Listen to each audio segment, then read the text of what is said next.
Hey there, it's Blair from Handmade, back today with another quilting and answer tip.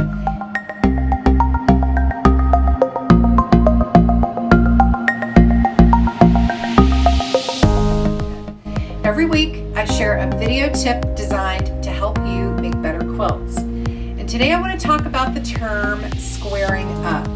Newer quilters in my workshops are sometimes surprised when they finish making, say, a batch of half square triangle units, only to be told that now we need to do a final check of the measurement of each unit and square it up, or make sure it measures what it should measure and trim away any excess.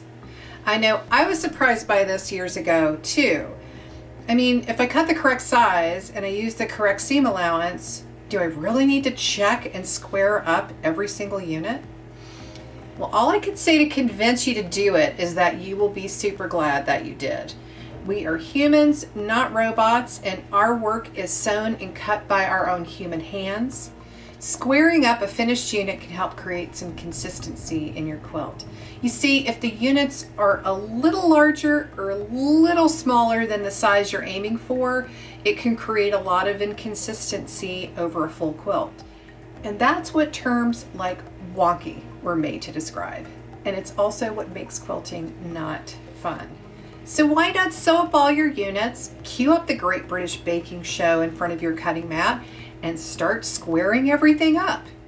Here's how to do it. I want this half square triangle unit to be 4 inches square. So let's check it.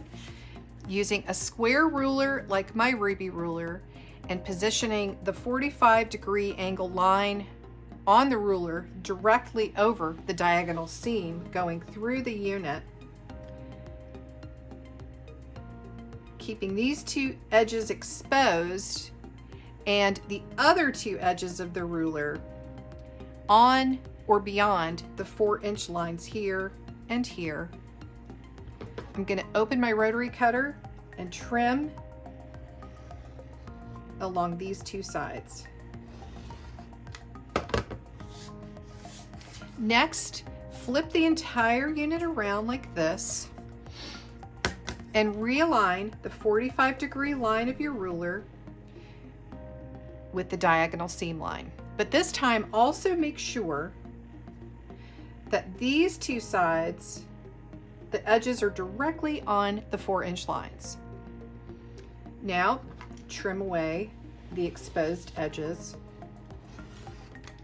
on these two sides. You now have a squared up half square triangle unit.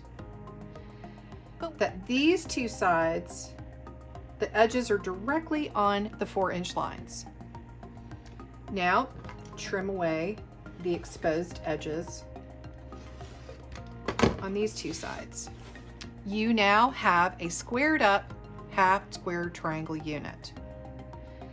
But what if you find your unit is smaller than 4 inches square? Well, you can check your seam allowances. All you need is a scant 1/4 inch seam allowance. And also, when you're pressing,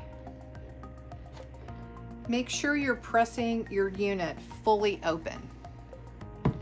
If your unit is still too small, you should probably remake it.